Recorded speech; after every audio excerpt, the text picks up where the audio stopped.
समय हम खंडाला घाट पर मौजूद हैं। खंडाला घाट पर यहाँ मेरे गुरुजी का आश्रम है और यहाँ एक बहुत ही दिव्य भव्य हनुमान मंदिर बनाया गया है। इसके बनने के पीछे की विशेषता गुरुजी से समझेंगे, उससे पहले ही ये जो जानते नहीं लोग उनको बता देते हैं। ये खंडाला घाट मशहूर है बहुत ऊंची चढ़ाई के लिए, और इस ऊंची चढ़ाई को चढ़ने के लिए बहुत सारे लोगों का आशीर्वाद और प्रभु का आशीर्वाद चाहिए होता है। लोग प्रभु का आशीर्वाद और मार्गदर्शन लेकर इस घाट पर चढ़ते हैं अपनी जान की रक्षा के लिए। आइए गुरुजी से जानने का प्रयास करते हैं इस मंदिर की महत्वाकांक्षा क्या है। खंडाला घाट पर यह जो दस्तूरी मंदिर स्थित है, दस्तूरी नामक जगह पर ये जो मंदिर स्थित है हनुमान जी का, ये बहुत ही महत्वाकांक्षी मंदिर है। गुरुजी से जानने का प्रयास करते हैं क्या महिमा रही यहाँ की। तो गुरुजी किस तरह से इस मंदिर का निर्माण हुआ, क्या? तो हम बता दें आपको कि ये मंदिर बनाया नहीं गया, बहुत पुराना प्राचीन मंदिर है। हमारे गुरु परंपरा चली आ रही है, बहुत पुराना मंदिर है। ये बनाया नहीं गया है, ये खंडाला रास्ते में है और बोरघाट दस्तूरी में ये उपस्थित मंदिर है। जूना पंचकनी अखाड़े से संबंध रखता है। ये यहाँ के इस समय पीठाधीश्वर पुजारी जो हैं हमारे सत्यानंद ब्रह्मचारी जी, बाल ब्रह्मचारी हैं। हमारे यहाँ के गुरु जी के शिष्य हैं हम लोग। हमारे यहाँ गुरु परंपरा होती है, ब्राह्मणों को दीक्षा दी जाती है। बहुत पुराना मंदिर है। ऐसे ये कहना गलत है कि हम लोग जानते हैं ये कब से मंदिर है, क्योंकि यहाँ हमारे गोविंदानंद ब्रह्मचारी जी के हम लोग शिष्य हैं, माननीय सत्यानंद ब्रह्मचारी जी, और उनसे पहले हमारे जो अवंतिकानंद जी बाबा जी, उससे पहले मैंने बहुत पुराना प्राचीन मंदिर है जिसे हम लोग जान नहीं पाते, परंतु ये हम लोगों को बतलाया जाता है, जहाँ तक गुरुओं के माध्यम से शिष्यों को बताया जाता है कि बहुत प्राचीन है और बड़ी इनकी कृपा है, बहुत महत्व है इनका। हमारे यहाँ जो यहाँ पहले बहुत छोटी सड़क हुआ करती थी पूना जाने के लिए मार्ग पर जो थी, तो यहाँ पर तमाम लोग पहले पैसा फेंकते जाते थे, चलाते थे, अपने जान की दान मांगते थे। तो इनकी कृपा बहुत होती थी पहले हनुमान जी की। तो आज भी लोगों को वो श्रद्धा है, विश्वास है, दूर दूर से लोग आते हैं। यह एक बहुत पुराना मंदिर है खंडाला घाट। ये इसका नाम है, आप गूगल पे भी सर्च करेंगे तो लोग जानते हैं, बताते हैं। तो इनका बहुत महत्व है। यहाँ किसी भी संकल्प को या किसी भी की कामना की इच्छा पूर्ति से जो आता है उसकी इच्छा की पूर्ति अवश्य होती है। जहाँ तक हमारे परंपरा की बात है, साधु संतों में तो आजकल तमाम जगह मंदिर बनाए जा रहे हैं, नए नए लोग बना करके कर रहे हैं, लेकिन ये बहुत पुरानी परंपरा जो है सनातन धर्म की है। हमारे जो सनातन धर्मी हैं, तो यह सनातन धर्म में भी एक ऐसी विशेषता है कि पूरे हमारे जूना पंचकनी अखाड़े में शिव ब्राह्मणों को दीक्षा दी जाती है। जब पहले गुरु जी ने बताया करते थे, हमारे ब्रह्मचारी जो बैठे यहाँ के जो पीठाधीश्वर हैं सत्यानंद जी, जरा कैमरा उनकी तरफ घुमाया जाए, सत्यानंद जी ब्रह्मचारी जी की तरफ, तो वो भी जूना अग्नि अखाड़े में ये पहले जो मंदिर गोरेगांव में रहता है था पहले, ये आप वहाँ पर सेवा दिए हैं, एक कई मंदिरों में सेवा दिए हैं। फिर आज आकर के इस उम्र में यहाँ पर इनके कई शिष्य हैं। सब ऐसी व्यवस्था होती है सनातन धर्म की। और रही बात हमारे इस मंदिर की, यहाँ पर तो अब आपको बता दें कि ऐसे ऐसे बाबा, ऐसे ऐसे लोग आते हैं यहाँ जिसका कोई वर्णन नहीं किया जा सकता। तो सनातन धर्म में अपना एक स्थान है, सनातन धर्मियों के लिए बहुत बड़ा संदेश है। बड़ी खुशी की बात है, जिसकी इच्छा की पूर्ति न हो, यहाँ विधायक, सांसद, मंत्री लोग आकर के धरना दे के गए हैं, लोग हुए हैं यहाँ से। ये पूना मार्ग पर है, बहुत बड़ा मंदिर है और आपको इससे बहुत लाभ मिलेगा। रोज के हु हल्लों के बीच प्रदूषण युक्त जीवन जीते हुए लोग, जिस तरह से हम लोग जिस समाज में रहते हैं वहाँ प्रदूषण युक्त जीवन जीते हैं।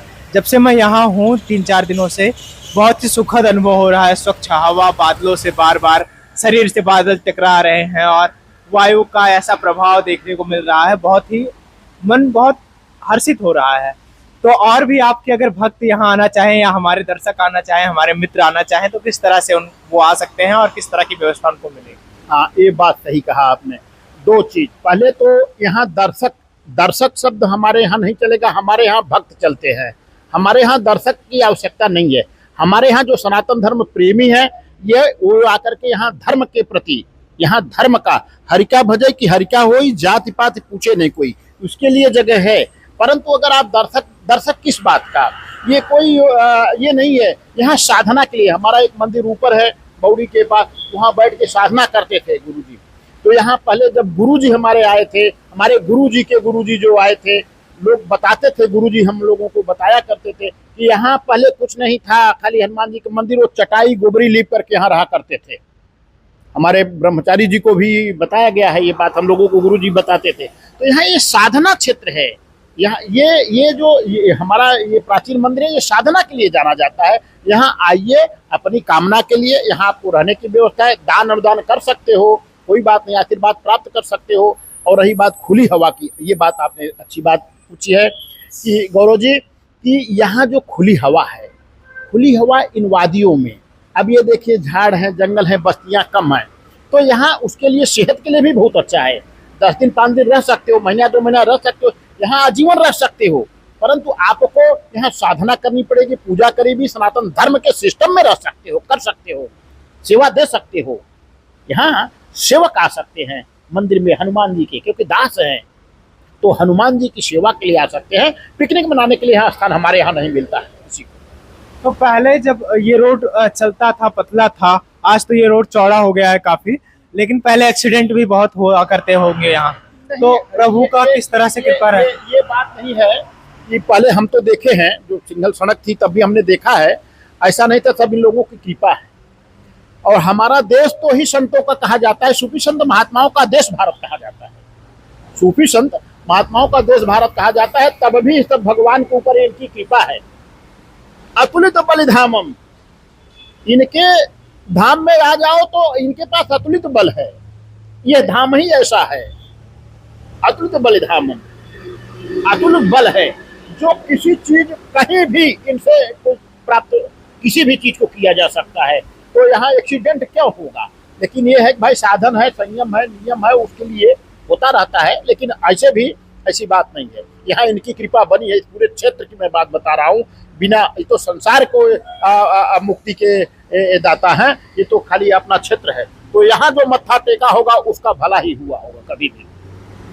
मैंने देखा कई सारे दर्शक यहाँ रुक कर पूजा अर्चना कर फिर जाते हैं, तो बहुत सारे लोगों को लाभ हुआ होगा तभी यहाँ रुकते हैं और प्रभु की कृपा पाने का प्रयास करते हैं। तो हमारे जो पुरुष संत महापुरुष, हमारे गुरुजनों की देन है, जो यहाँ पर पहले नींव डाले, यहाँ कुछ नहीं था, यहाँ खाली जब वो चटाई भी, गोबरी बिछा करके रहते थे, चटाइयाँ नहीं हुआ करती थी। अब बात आई वो जमाने की, ये ढाक के पत्ते जो होते थे उस पर बिछा करके सोए हैं और फिर साधना किया है, तब ये जमीन जगी हुई है। हनुमान जी की कृपा है, इन्हीं की कृपा से सब कुछ प्राप्त होता है। तो गुरुजी ने बताया इस मंदिर के महत्वाकांक्षा के बारे में, और जैसा कि आपको विदित है, मैं इस समय खंडाला घाट में हूँ, जो कि रायगढ़ जिले में पड़ता है, महाराष्ट्र के। आपको मैं एक वीडियो बगल में संलिप्त कर दूंगा, जिनको नहीं पता है ये किस तरह से आनंद हर्षित होने वाला ये पूरा का पूरा पर्यावरण, वातावरण है, माहौल है, वो देखकर जान सकते हैं किस तरह से यहाँ आने पर, साधना करने पर प्रभु की कृपा लोगों पर बरसती होगी। और बादलों का अगर आनंद लेना है आपको, पर्वतों का आनंद लेना है, पर्वतों की श्रृंखलाओं को देखना है, पर्वतों से बादल की टकराने की प्रक्रिया को देखना है, बादल बरसते कैसे हैं, शुद्ध हवा पानी है आपको, और शुद्ध माहौल में रहना है, दुनिया भर के हु हल्लों से अलग, भगवान की कृपा भी साथ में पानी है, तो आप यहाँ आकर कृपया पा सकते हैं। बाकी आप नेटवर्क भारत देख रहे थे, मैं हूँ आपके साथ गौरव विनायक, जुड़े रहिए हमारे साथ और देखते रहिए।